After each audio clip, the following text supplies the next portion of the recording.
आंबेगाव तालुक्याच्या आदिवासी पश्चिम पट्ट्यातील गंगापूर या घोडनदीवरील पुलाची फार दयनीय अवस्था झाली असून या पुलावर मोठमोठे खड्डे पडलेत। तसेच अनेक नागरिक आणि प्रवासी वर्गाला या पुलावरून जाताना आपला जीव मुठीत घेऊन प्रवास करावा लागतोय। शासनाने लक्ष न दिल्यास रस्ता रोको करण्याचा इशारा गंगापूर बुद्रुकचे माजी सरपंच विलास काळेसह येथील ग्रामस्थांनी दिलाय।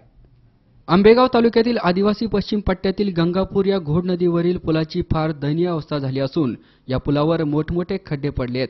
या पुलावरील दोन्ही बाजूने असणाऱ्या लोखंडी संरक्षण कठड्याची अतिशय बिकट अवस्था झाली आहे, कारण हे पूर्णपणे मोडकळीस आलेत। अनेक नागरिक आणि प्रवासी वर्गाला या पुलावरून जाताना आपला जीव मुठीत घेऊन प्रवास करावा लागतोय। आंबेगाव तालुक्यातील गंगापूर बुद्रुक, गंगापूर खुर्द, कांसे, शिवनेलीसह इतर गावांना आणि इतर वाड्या वस्त्यांना जोडणारा हा पूल बांधण्यात आला असून मोठ्या प्रमाणात वाहनांची गर्दी असते। घोडेगाव येथील कॉलेज शाळांना जाण्यासाठी या पुलाच्या मार्गे शालेय विद्यार्थी एसटी बसने प्रवास करतात। या पुलावरून एका वेळेस एकच मोठी गाडी जाते। समोरून येणाऱ्या दुसऱ्या गाडीला तोपर्यंत पुढील बाजूस साईडला थांबावे लागते। पुलाच्या वळणाला समोर 40 ते 50 फूट उंचीचा मातीचा धोकादायक कडा आहे। पावसाळ्यामध्ये या मातीच्या कड्याचे ढासळण्याचे प्रमाण वाढते। रात्री अपरात्री या पुलावरून वाहतूक चालू असते। एखाद्या गाडीवर अचानक पडून मोठी जीवित हानी देखील घडू शकते। या धोकादायक कड्याचा लवकरात लवकर बंदोबस्त करावा, त्यासाठी येथे संरक्षण भिंत बांधावी आणि पुलाची दुरुस्ती व्हावी अशी मागणी येथील ग्रामस्थ आणि प्रवासी वर्गामधून होत आहे। शासनाने लक्ष न दिल्यास रस्ता रोको करण्याचा इशारा माजी सरपंच गंगापूर बुद्रुक विलास लक्ष्मण काळे सह इतर ग्रामस्थ यांनी दिलाय। या दृष्टीने हा पूल जेव्हापासून झालाय तेव्हापासून ह्या कॉर्नरचा एवढा धोका आहे की दरवर्षी पावसाळ्यामध्ये वरून माती येते, ती गावकरी श्रमदानातून काढतात। अनेकदा ह्याची माहिती ज्यावेळेला इरिगेशन खात्याला विचारली, इरिगेशन खाते देखील अंगावर घेत नाही, जिल्हा परिषद देखील अंगावर घेत नाही, PWD देखील कुठल्या प्रकारे अंगावर घेत नाही। परंतु लोकांची ये जा चालूच आहे, ज्यामध्ये धोके अनेकदा निर्माण झाले, अनेकदा 2-3 गाड्या देखील खाली गेलेल्या आहेत। परंतु त्याला कुठल्याही प्रकारे कठडा व वाल बांधलेले नाहीयेत।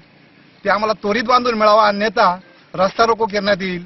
परंतु ज्यावेळेला याचे जे कठाडे बाजू संरक्षण जे पाईप लावलेत, ते पाईप देखील तिथे नाहीसे झालेले आहेत आणि वरून जी माळींसारखी दरड आहे, ती दरड केव्हाही पावसाळ्यामध्ये कोसळण्याची धास्ती निर्माण होते। त्यामुळे लोक जीव मुठीत घेऊन पुलाच्या पड्यावर क्रॉस होतात। न केल्यास ग्रामस्थ कुठल्याही क्षणी रस्ता रोको आंदोलन करतील। बरोबर।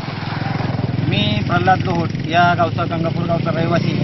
ही आमच्या या पुलाच्या कठाड्याबद्दलची जी समस्या आहे आपण या ठिकाणी शूटिंग करून पाहिलेली आहे। या ठिकाणी एक जीप गाडी गेलेली आहे। लहान लहान मुलं या शेजारच्या गावात या ठिकाणाहून शाळेला जातात, सायकलवर असतात, काही पायपाय असतात। तिकडून या बाजूने येणारी गाडी आणि या बाजूने येणारी गाडी याच्यात या कठड्यामध्ये घुसल्यामुळे या बऱ्याच अशा सायकली मुलांच्या त्या खाली जाण्याचा प्रसंग निर्माण झालेला आहे। अनेकांच्या जीवावर बेतलेलं आहे। आमची अशी सक्त मागणी की हे कठडे पूर्ववत व्हावे, नाही तर अन्यथा आम्ही या ठिकाणी सामूहिक रस्ता रोको करू। हा भीमाशंकर रस्ता अडवण्याचा आम्ही अनेक वेळा शासन दरबारी आम्ही याचा पाठपुरावा केलेला आहे, परंतु त्याची कुठल्याही पद्धतीत या ठिकाणी कार्यवाही झालेली नाहीये।